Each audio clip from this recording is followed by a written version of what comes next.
What's up guys, it's Endymion, and today I just wanted to shed some light on an interview that dropped today from the lads over at Last Stand Media, where on their Defining Duke podcast they had an exclusive interview with Mark Darrah, who's one of the ex-higher-ups from BioWare, about all things Mass Effect, Dragon Age, Anthem, and more. I'll leave a link to the discussion in the info box below. Anyway, the discussion was eye-opening and honestly made me realize how chaotic BioWare's development cycle really was. According to Darrah, BioWare was acquired by Electronic Arts at a pivotal moment in BioWare's career, and the reason isn't what you think. Coming off of the success of titles like Knights of the Old Republic and Mass Effect, the chaotic BioWare magic way of developing games, which I did make a whole video on that you can watch as well, actually led to BioWare almost using up all of their money in costly development cycles that yielded little progress. Darrah goes on to say that the structure of BioWare's design philosophy was very individual based, as many developers at the studio would work in solitude on single game mechanics or content completely separate or unaware of what another developer was doing on the same project. Darrah gives one example, saying that one developer could just be designing like 100 different swords for, say, a Dragon Age game, but then at the same time, no efforts or ideas were being designed for how those weapons would fit or swing in the hands of in-game characters. Another big takeaway here is that Darrah claims that it was the rotating power of leadership that led to many design struggles on games like Andromeda, Anthem, and even Dragon Age Inquisition.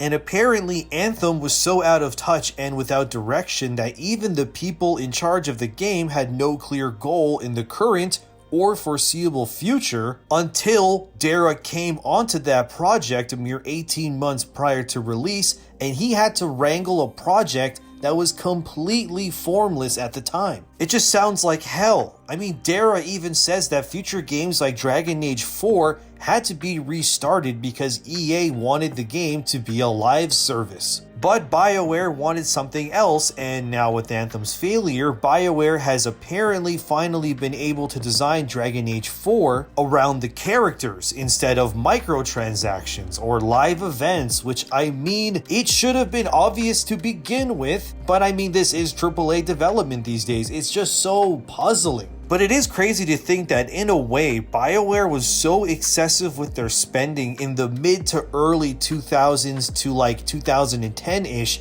that if EA didn't buy BioWare, the company would have most likely sunk into bankruptcy and then complete disaster if not for EA, which is wild. But Darrah does go on to say that what people say about EA in some ways is sort of true, and he confidently states that EA apparently doesn't know how to market or let developers make RPG games, since EA is known for things like FIFA and Battlefield mostly. Oh man, the entire conversation, it's really sobering to watch, and I genuinely think that if you're interested in the way BioWare does things, you should definitely go watch Defining Duke's episode on this for sure. Darrah even publicly says that DICE's Frostbite engine, which was used on Inquisition and Andromeda, to be a pain in the you-know-what to work with, and said the push to use the engine was due to then in-charge EA executive Patrick Soderlund, who you might remember became infamous after telling gamers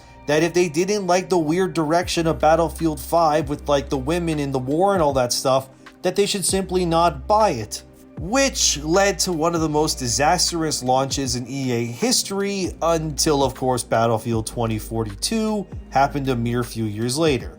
Like, I just don't get it. Really, I don't know what to think anymore when it comes to how BioWare develops games or their parent company EA. On one hand, I love these games, but man, it's hard to swallow knowing there's so many problems over there. At least a glimmer of hope was made when Darrah said that Dragon Age 4 was in a great spot, and he mirrored the news I reported on about 2 weeks ago that Dragon Age 4 should be released within the next year to year and a half or so. I don't know, man. The whole situation is wild. I wish I could talk to someone from BioWare about this so I could just understand. But anyway, that's the video. Thanks for watching, everyone. Subscribe to give my life meaning, and like the video to feed the algorithm gods. As always, thanks to my patrons for their support. It means the world, and I'm ENDYMION. Thanks for watching, everyone. More Mass Effect and Souls-like content is on the way. I'll see you in the next one.